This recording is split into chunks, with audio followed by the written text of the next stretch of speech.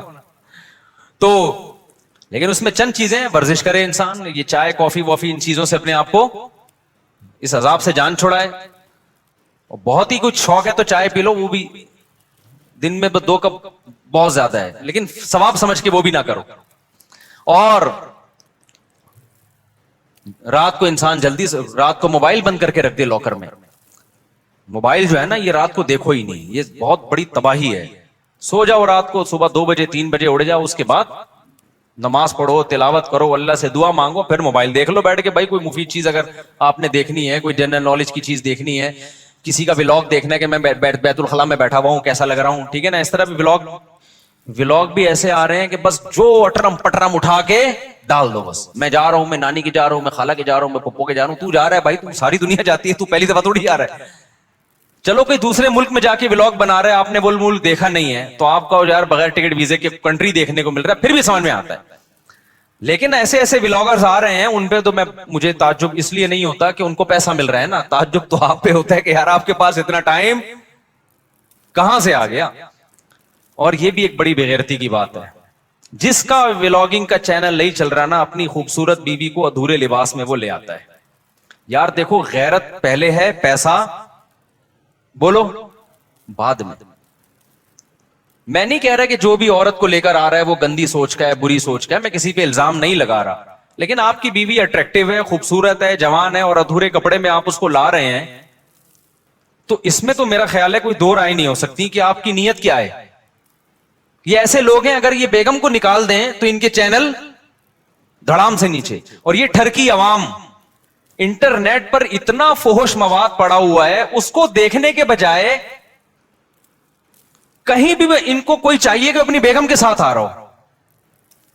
بھائی وہ جو مواد ٹھرکیوں کے لیے رکھا ہے وہ بھی غلط ہے، لیکن جب اتنا ہے تو پھر چل کیسے رہے یہ ٹھرکی چیزیں. اس سے پتہ چلتا ہے کہ قوم کی ٹھرک اتنے عروج پہ پہنچی ہوئی ہے کہ سب کچھ دیکھنے کے بعد بھی جب ان کو پتہ چلتا ہے فلاں کی بیوی آئی ہوئی ہے، دیکھو اس کو لازمی. یہ ٹھرک کی سپرلیٹو ڈگری ہے. بھائی مسئلہ یہ ہے نا کہ نہیں چل رہا تو اپنی بیگم، خوبصورت سی بیگم ادھورے کپڑوں میں لے آئی. تو سوال پیدا ہوتا ہے بھائی جس نے ادھورے کپڑوں میں عورت دیکھنی ہے وہ فلمیں دیکھ لے گا جا کے، وہ ناچ گانے والی عورتیں دیکھ لے گا، تو وہ آپ کی بیگم کو کیوں دیکھے گا؟ لیکن نہیں، وہ بھی دیکھے گا. تو یہ ٹھرک، آپ یو کے سے آئے، آپ کو یہاں کا اندازہ ابھی نہیں ہے. یہ لندن چھوڑ کے پاکستان آ گئے، کہہ رہے بہت اچھا ملک ہے، یقیناً بہت اچھا ملک ہے بھائی. ان لوگوں سے ہم پھر بھی بہت اچھے ہیں. ان میں یہ چھچور پنا اس لیے نہیں ہے کہ وہ اس سے بڑی چیزوں کے عادی ہو چکے ہیں. ہمارے یہاں کے نائٹ کلب ولب نہیں ہے، تو یہ بیچارے کسی کی بیوی ادھورے کپڑوں میں دیکھ کے تھوڑا سا کیا ہو جاتے ہیں، خوش ہو جاتے ہیں. ان سے آپ کمپیئر نہیں کر سکتے، کیونکہ یہ نا بہت سے لوگ کہتے ہیں پاکستان میں فحش فلمیں سب سے زیادہ دیکھی جاتی ہیں. غلط ہے، نہیں دیکھنا چاہیے، لیکن اس کا یہ مطلب نہیں کہ وہ ہم سے اچھے ہیں. بناتے کون ہیں یہ فلمیں؟ وہ لوگ بناتے ہیں. تو بنانے والا زیادہ برا ہے، سمجھ رہے ہو؟ جس میں جو بالکل ہی حیا لیس ہو جائے گا وہ بنائے گا. پاکستانی کم از کم اس سے تو کم ٹھرکی ہے نا، بنا تو نہیں رہا اتنی. پھر بھی دیکھنا چھوڑ دو، ایسا نہ ہو کہ آپ بولیں کہ چلو دیکھنے کی وہ پرمیشن، دیکھنا بھی غلط ہے، لیکن اس سے آپ جو دوسری قوموں سے کمپیئر کرتے ہیں نا پاکستانی کو کہ یہ بڑے ٹھرکی ہیں، ایسا بالکل بھی نہیں ہے. ان لوگوں سے وہ ٹھرک کی بہت اوپر لیول پہ پہنچے ہوئے ہیں. وہ یہ بدنظری جیسی چھچور پنے کو ٹائم ویسٹنگ سمجھتے ہیں، ٹھیک ہے نا. یہ پاکستان کے غریبوں کے کام ہے یہ کام. خیر, تو جلدی سے میں بات کو سمیٹوں, کہاں سے کہاں چلی گئی. تو میں یہ کہہ رہا تھا یہ تھوڑا سا کنٹرول کر لیں سونے وونے کو, تاکہ اوپر کی سیٹنگ کیا ہو جائے, سیٹ ہو جائے, اور یہ طلاقیں بھی کم ہو ہماری سوسائٹی میں, اور یہ مار دھاڑ کے واقعات بھی کم ہو, اور یہ جو یونیورسٹیوں میں ڈرگس چل رہا ہے, چرس, آئس, یہ سب چیزیں سکون کے لیے لے رہے ہیں لوگ, لیکن اس سے سکون آنے کے بجائے تباہ اور برباد ہو رہا ہے. دیکھو مذہب خدا کی قسم بہت بڑی نعمت ہے. مذہب آپ کے پاس آپشن چھوڑ دیتا ہے سوچنے کا. شرابی شراب کیوں پیتا ہے, وہ کہتے ہیں اس میں کیا خرابی ہے, وہ بحث کرے گا, کچھ لوگ بتائیں گے کہ یہ فائدہ مند چیز ہے, کچھ کہیں گے نقصان دہ چیز ہے, تو وہ اپنی دماغ استعمال کر کے پلس مائنس کر کے ایک فیصلہ کر کے کچھ چھوڑ دیں گے, کچھ پینا شروع کر دیں گے. جو پینا شروع کرتے ہیں سوسائٹی کو کتنا نقصان ہوتا ہے. مذہبی آدمی کے پاس یہ آپشن ہے ہی نہیں, اس کے پاس دوڑ دو چار کی طرح ہے کہ انما الخمر والمیسر والانصاب والازلام, اے ایمان والو شراب اور جوا کیا ہے, حرام ہے. اور جب حرام ہو گئی تو اب ہمارے پاس آپشن ہی نہیں ہے نا سوچنے کا کہ یہ صحیح ہے کہ غلط ہے. بس غلط ہے, جب اللہ نے کیا دیا غلط ہے تو کیا ہے, غلط ہے یہ. اب دیکھو جو لبرل طبقہ ہے ان میں پردہ ختم ہوتا جا رہا ہے. اپنی بیویوں کو دوسرے کی بیویوں سے, دوسرے دوستوں سے ملانا, دوست کی بیوی آپ کی بیوی سے, آپ کی بیوی اس کے دوست سے, کزنیں آپس میں مل رہی ہیں, اکٹھے ڈانس بھی کر رہے ہیں. وجہ کیا ہے کہ وہ یہ بحث کرتے ہیں کہ اس میں غلط کیا ہے. بھائی اگر کزن نے کزن کے سامنے ڈانس کر لیا, بہنوں کی طرح ہی ہے نا ہم لوگ, کوئی ہماری نظریں خراب تھوڑی ہیں. اس سے آہستہ آہستہ سوسائٹی کس کی طرف جا رہی ہے, تباہی کی طرف. زنا کے واقعات, گھروں سے بھاگنے کے واقعات, ماں باپ کے ساتھ بدتمیزی, جس لڑکی میں حیا نکل گئی ابا اماں کے ساتھ تمیز سے بات اب وہ کبھی بھی نہیں کر سکتی. لیکن مذہبی لوگوں کے پاس اللہ کی کتنی بڑی رحمت کہ ان کے پاس یہ سوچنے کا آپشن بولو نہیں. کیوں آپشن, بھائی بیوی کو آپ نے دوست سے پردہ کرانا ہے, ختم. یہ کس کا حکم ہے, ہم تھوڑی کہہ رہے ہیں دوست کی نظریں خراب ہیں.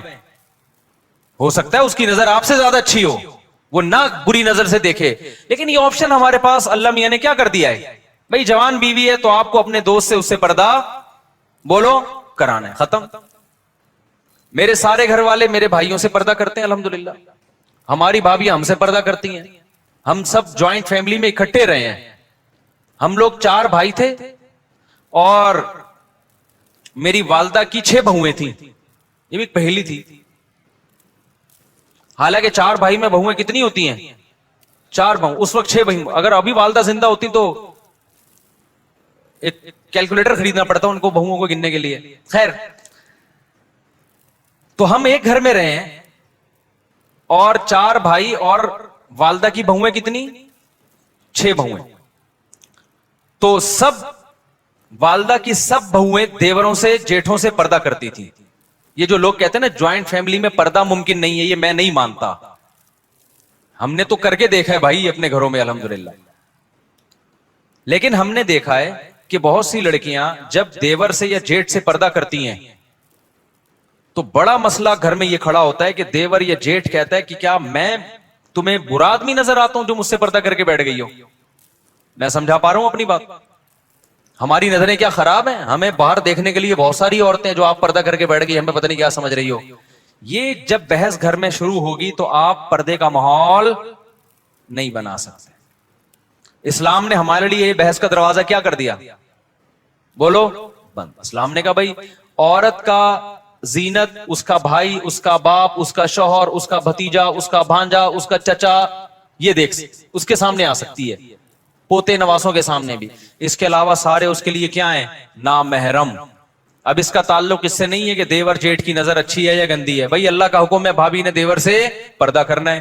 تو مذہب والا آدمی جو مذہب کو فالو کرتا ہے نا, بہت سارے کنفیوژن اللہ نے اس کے لیے کیا کر دیے ہیں, آسان, ان سے نکلنا آسان کر دیا. وہ کہتے ہیں بھائی شریعت کا حکم ہے, ختم. تو سکون سے زندگی گزرتی ہے, گھروں کا ماحول اچھا ہو جاتا ہے. غیر مسلم لوگ نا پہلے یہ کزنوں سے پردہ ختم ہوا, پھر ناچنا گانا شروع ہوئے, اب اس کے بعد ان کے گھروں کا ماحول آپ غیر مسلموں کا جا کے دیکھو, گھروں میں محبتیں کیا ہو گئیں, ختم. خیر میں اب اصل ٹاپک کی طرف آتا ہوں. تو یہ ڈپریشن کی بات چلی تھی نا, چھٹے مٹے لگا رہے ہیں, ان سے ڈپریشن ختم نہیں ہوگی, ان سے ڈپریشن کیا ہوگی. یونیورسٹی میں لڑکیاں بھی آج کل چرس الحمدللہ پینا شروع کر دیا انہوں نے, یہ اللہ کا بڑا فضل ہے. یعنی یہ طنز میں کہہ رہا ہوں میں کہ کیونکہ ہماری یونیورسٹیاں ہمارے لبرل لوگ دینی مدرسوں پہ اعتراض کرتے ہیں کہ بچوں کو بگاڑتے ہیں یہ. اور جب ہم یونیورسٹیاں گئے تو وہاں ہم نے جب دیکھا کہ یہ سب کچھ چل رہا ہے تو پتا چلا کہ تمہارا بگاڑ اور ہمارے بگاڑ میں بھائی زمین آسمان کا فرق. ہم نے اپنے مدرسے کے دور میں ایک طالب علم کو سگریٹ پیتے ہوئے دیکھا تھا, وہ بھی چھپ کے. اس کو بھی پتا تھا کہ میرے استاذوں کو پتا چل گیا تو میری ایسی کی تیسی ہو جائے گی, ماں باپ کو بھی نہیں پتا چلے. اور یونیورسٹی میں اگر آپ چلے جائیں نا تو ہو سکتا ہے آپ کو بھی فری میں مل رہی ہو وہاں پہ کہ ایک سٹا آپ بھی لگا لیں. اللہ بچائے, یہ بہت برا ماحول ہے لیکن جا رہے. جب مذہب آپ کی سوسائٹی سے نکلے گا تو ایجوکیشن ہی آپ کی تباہی بربادی کا ذریعہ بن جائے گی. خیر, ہم چل رہے تھے قربانی پہ, پتہ نہیں یہ کہاں سے آ گئے ہم. آپ نے گچی پکڑ کے رکھی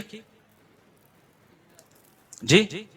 میں تو چاہ رہا تھا کہ قربانی پہ آؤں نا, میں اب آ رہا ہوں قربانی پر. تو میں اصل بات آپ سے بتانا چاہ رہا تھا میرے بھائی, اللہ میاں نے جو ہمیں پیدا کیا ہے وہ کس کام کے لیے؟ اپنی عبادت کے لیے. اللہ کیا چاہتے ہیں؟ کس کے غلام بن کے رہو؟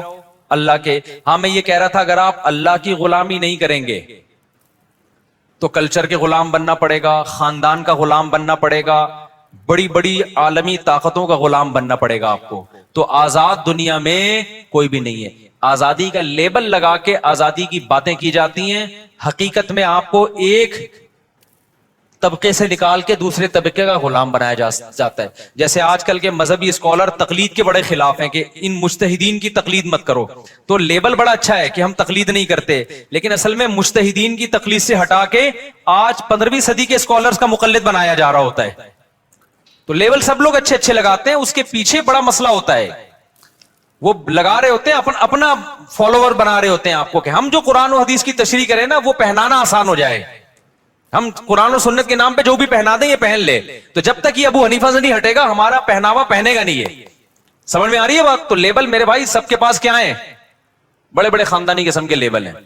تو پھر دیکھو کچھ بھی پہنا دیتے ہیں قرآن و سنت کے نام پہ, اور لوگوں کے پاس علم نہیں ہوتا تو وہ پہن کے گھوم رہے ہوتے ہیں. الحمدللہ. تو اب جو بات چل رہی تھی وہ یہ چل رہی تھی کہ اللہ میاں چاہتے ہیں کس کے غلام بن کے رہو. وہ میں خاتون کا واقعہ بتا رہا تھا نا کہ خلا لے لیا, کورٹ نے فوراً کھڑاک سے خلا پکڑا دیا, بچے باپ سے محروم. اب جب بچیاں جوان ہوئی ہیں تو اب وہ در بدر کی ٹھوکریں کھا رہی ہیں. زندگی کس کی تباہ ہوئی ہے اس خلا کے نتیجے میں؟ مرد کی نہیں, عورت کی تباہ ہوئی ہے. مرد کی صحت پہ کوئی زیادہ فرق نہیں پڑتا. تو اللہ میاں کا جو قانون ہے نا وہ عورت کے فائدے میں ہے. عورت جذباتی ہوتی ہے, وہ تھوڑے سے غم برداشت نہیں ہوتے, طلاقیں لے لے کے ادھر ادھر جانا. اگر وہ وفا کر لیتی, کچھ مرد کی کڑوی کسیلی برداشت کر لے تو عیاشی کس نے کرنی ہے؟ پھر اس عورت نہیں کرنی ہے. لیکن یہ کہ ہمارے یہاں نہیں سپورٹ کیا جاتا, بس عورت کے حقوق عورت کے حقوق, اس کا جو تباہی ہوتی ہے وہ نظر آ رہی ہے سامنے. تو اللہ میاں کیا چاہتے ہیں میرے بھائی؟ الحمد سے لے کے والناس تک پتہ چلتا ہے کہ کس کے غلام بن کے رہو؟ بولو اللہ کے. اب اسلام چاہتا ہے کہ آپ اللہ کی غلامی کریں, تو اللہ کہتے ہیں غلامی کا زبانی دعویٰ قبول نہیں ہے, پریکٹیکل کر کے دکھاؤ, پریکٹیکلی یہ شو کرو کہ میں کس کا غلام ہوں. بولو اللہ کا. اب اس کے لیے اللہ نے 2 طرح کے حکام دیے ہیں ہمیں. ایک احکام تو وہ ہیں جن کی کوئی لاجک بنتی ہے, جن کو ساری دنیا کہتی ہے ویل ڈن, بہت اچھا کام مسلمان کرتے ہیں. مثال کے طور پر مسلمان زکوٰۃ دیتے ہیں, اس سے غریبوں کو فائدہ ہوتا ہے. ساری دنیا کیا کہتی ہے؟ اسلام کا یہ برا حکم ہے یا اچھا حکم ہے؟ بولو نا, اچھا حکم ہے بھائی. مالداروں کی زکوٰۃ نکلتی ہے, جاتی کہاں ہے؟ غریبوں کے پاس. ہم زکوٰۃ دیتے ہیں کس کو خوش کرنے کے لیے؟ اللہ کو خوش کرنے کے لیے.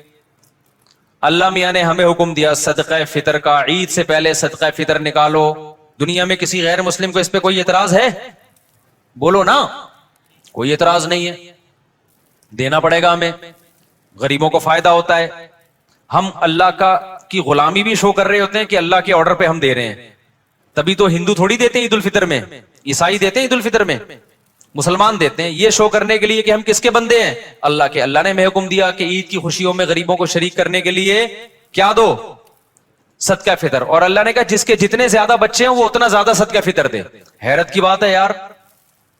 یا اللہ فیملی پلاننگ والے کہہ رہے ہیں کہ بچہ آنے سے غربت مہنگائی میں اضافہ ہوا ہے, تو جس کے زیادہ بچے ہوں اس پہ تو کم ٹیکس ہونا چاہیے نا. ابے یار کیا کریں, کیسے سمجھائیں بھائی, اس کے آنے سے تو مہنگائی بڑھی ہے, باپ کی جیب پہ بوجھ آیا ہے, تو اسلام کہہ رہے جتنے بچے ہوں گے صدقہ فطر اتنا ہی زیادہ ہوگا. کیوں؟ اسلام کہہ رہے سورس آف انکم تمہاری زیادہ ہے کیونکہ تمہارے بچے زیادہ ہیں. یہ صرف پیٹ لے کے نہیں آئے, 2 ہاتھ اور 2 پاؤں لے کے بھی آئے ہیں. یہ سورس آف انکم ہے, یہ وسائل ہیں, یہ اثاثے ہیں, یہ ایسٹس ہیں. فیملی پلاننگ والا یہ تو بتائے گا بچہ پیٹ لے کے آتا ہے, یہ نہیں بتاتا کمانے کے لیے 2 ہاتھ اور 2 ٹانگے بھی لے کر آتا ہے. اور ایسے 2 ہاتھ اور ایک پیٹ ایک ہوتا ہے, کمانے کی پاور 10-10 آدمیوں کو کھلانے کی طاقت لے کے آتا ہے. وہ سمجھ میں آ رہی ہے بات؟ تبھی سب سے زیادہ اس محلے میں الحمدللہ صدقہ فطر میرا نکلتا ہے, الحمدللہ. اور صدقہ فطر جرمانہ نہیں ہے, کیونکہ عید کے دن جرمانے نہیں لیے جاتے, عید کے دن شکرانہ ہوتا ہے. تبھی صدقہ فطر کا دوسرا نام کیا ہے؟ شکرانہ. تو اللہ نے کہا جس کی اولاد زیادہ ہے اس پر شکر بھی زیادہ ہے. اس سے پتہ چلتا ہے اسلام میں اولاد کی کثرت یہ نعمت ہے, یہ ٹینشن یا بوجھ نہیں ہے. سمجھتا نہیں ہے نا بات کو؟ خیر آپ کی سپیڈ میں کوئی فرق نہیں پڑنے والا, ہمیں پتا ہے. آپ 2 بچے ہی اچھے لے کے چلیں, پھر بڑھاپے میں ترسو گے, آپ جوانی میں بھی ترسو گے. بچوں سے تو گھر میں رونق ہوتی ہے یار, آنکھوں کی ٹھنڈک ہوتے ہیں. تو خیر توکل نہیں ہے, دنیا کو مسافر خانہ نہیں سمجھتے, بس وہی کیلکولیشن لے کے چلے رہتے ہیں. تو پڑے رہو پھر کالو کا لیٹر لے کے, اتنے پیسے ہو گئے, اتنے بچے ہو گئے, اتنی بیویاں ہو گئی, یہ بچ رہا ہے تو. ابے بھائی یہ اس کا تعلق اللہ پہ توکل سے, شادیاں بھی کرتا جا, بچے بھی پیدا کرتا جا, رزق کے دروازے کھلتے چلے جائیں گے, کھلتے چلے جائیں گے. کچھ اللہ بھی تو ہے نا, اللہ کو مانو بھی تو, اور خوش رہو یار. غربت بھی ہے تو کیا ہے, بیسک ضرورتیں الحمدللہ پوری ہوتی رہیں. بہت زیادہ ہو گیا نا تو ٹماٹر بیچو گے, یہی ہوگا نا. تو کیا ٹماٹر والے جنت میں نہیں جائیں گے؟ کیوں اپنے آپ کو یہ اتنا فن خان بنا لیا ہے کہ جی میں سفید کالر اور کالر اونچے کر کے میں کیوں ٹماٹر؟ ٹماٹر والے بھی تو ہوتے ہیں. اللہ اس کی اللہ تعالیٰ بچائے گا انشاءاللہ, اللہ مدد کرتا ہے. لیکن ایک مثال دے رہا ہوں میں. تو الٹا لیٹ کر سونا کیسا ہے؟ کیا الٹا لیٹنا گناہ ہے؟ اگر کسی شخص کو الٹا لیٹ کر ہی نیند آتی ہو تو کیا گنجائش ہوگی؟ اویس درانی کراچی سے. ترمذی کی حدیث میں رسول اللہ صلی اللہ علیہ وسلم نے ایک شخص کو الٹا لیٹے ہوئے دیکھا تو آپ صلی اللہ علیہ وسلم نے فرمایا تلک ضجعۃ لا یحبها اللہ, یہ لیٹنے کا وہ طریقہ ہے جو اللہ کو پسند نہیں ہے. تو اس لیے الٹا لیٹنا نبی صلی اللہ علیہ وسلم نے اس کو ناپسند قرار دیا. ویسے بھی انسان بےہودہ سا لگتا ہے الٹا لیٹ رہا ہے, تو اس لیے سخت مکروہ ناپسندیدہ عمل ہے یہ. باقی یہ کہ کسی کو نیند ہی نہیں آتی ہو, مجبور ہو, تو گنجائش ہے, ظاہر ہے کوئی وہ نہیں سوئے گا تو اور زیادہ دماغ خراب ہو جائے گا اس کا. لیکن اس شخص کو چاہیے کہ آہستہ آہستہ اپنی عادت کو چینج کرے. پہلی بیوی سے چھپ کر دوسری شادی کرنا. میں دوسری شادی کے لیے دوسرے ملک جانا چاہتا ہوں, کیا اپنی وائف کو یہ کہہ کر جا سکتا ہوں کہ عمرے پر جا رہا ہوں؟ بڑے واہ. رضوان صاحب دبئی سے.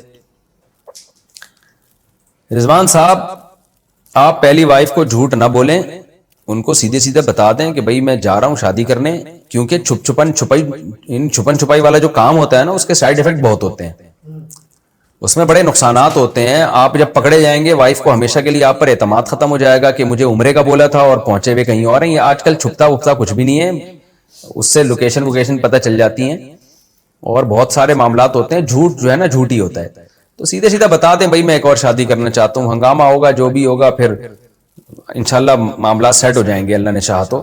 لیکن بہرحال جھوٹ بولنا جائز نہیں. آپ یہ کہہ دیں اپنی وائف کو کہ میں عمرے پہ جا رہا ہوں, تو عمرے پہ چلے جائیں نا, وہاں سے ٹن مار کے ادھر کو نکل لیں, آپ اس طرح کر لیں. آپ رہا مسئلہ چھپ کے شادی کرنے کا, تو اچھا کام تو نہیں ہے, لیکن بات یہ ہے نا کہ جو لوگ دوسری شادی چھپ کے کر رہے ہوتے ہیں نا, جب میں ان سے پوچھتا ہوں کہ بھائی چھپ کے کیوں کر رہے ہو, کوئی غلط کام کر رہے ہو, تو جواب میں کہتے ہیں ہم غلط تو نہیں کر رہے لیکن معاشرہ اس کو غلط سمجھ رہا ہے.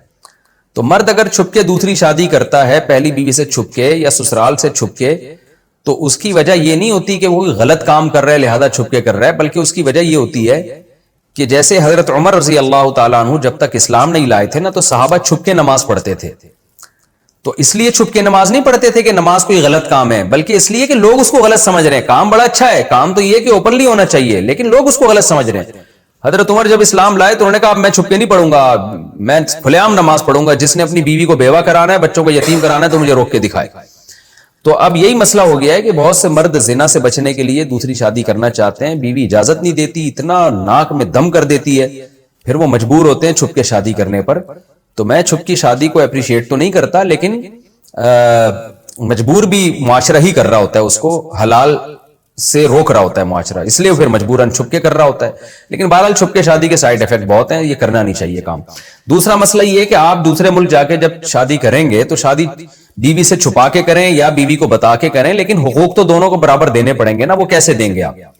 مثال کے طور پر آپ امریکہ گئے, وہاں آپ نے ایک اور شادی کر لی, ادھر آپ کی بیوی ہے, تو جیسے ہی آپ شادی کریں گے آپ پر برابری لازم ہو جائے گی. جتنی راتیں آپ نے پہلی بیوی کے ساتھ گزاری اب, یعنی اس شادی کے بعد, جتنی راتیں آپ دوسری بیوی کے ساتھ گزاریں گے وہ ساری راتیں آپ کو پہلی بیوی کو بھی دینی پڑیں گی. تو اب کیا ہوتا ہے کہ لوگ جو باہر جاب کر رہے ہوتے ہیں نا, 8 مہینے باہر رہے, 8 مہینے تو دوسری بیوی کے ساتھ رہے, اور 4 مہینے پہلی بیوی کے ساتھ رہے, تو یہ عدل تو نہ ہوا نا. تو اس کو آپ کیسے ایڈجسٹ کریں گے؟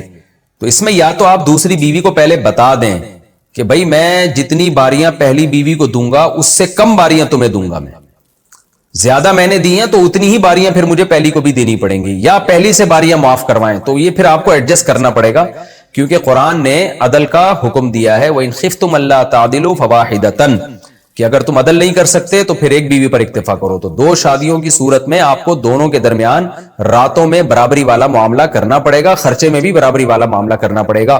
یا تو آپ کسی بیوی سے وہ برابری معاف کروائیں, وہ اپنے حق سے دستبردار ہو, نہیں دستبردار ہوتی تو پھر آپ کو وہ ٹائم دینا پڑے گا. تو غصہ جب حد سے بڑھتا ہے تو کیا ہوتا ہے میرے بھائی؟ تباہی.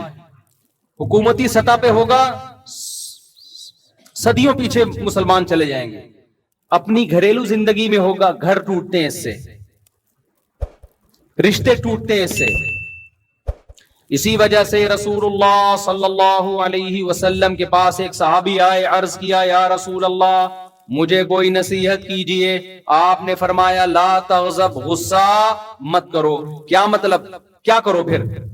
غصے پہ کنٹرول کرو, پھر سوچ بچار کے فیصلہ کرو, تمام پہلوؤں کو سامنے رکھ کے. غصے میں فیصلہ نہیں کرو.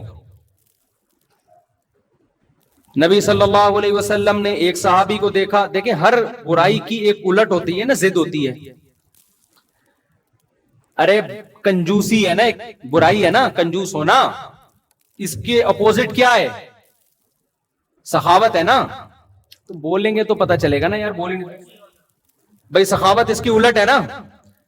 بزدلی ایک عیب ہے, اس کے الٹ کیا ہے؟ بہادری. دیکھو کچھ لوگ بزدل بھی نہیں ہوتے, بہادر بھی نہیں ہوتے, نیوٹرل ہوتے ہیں, نارمل سے ہوتے ہیں. کچھ کنجوس بھی نہیں ہوتے لیکن سخی بھی نہیں ہوتے, نارمل سے ہوتے ہیں.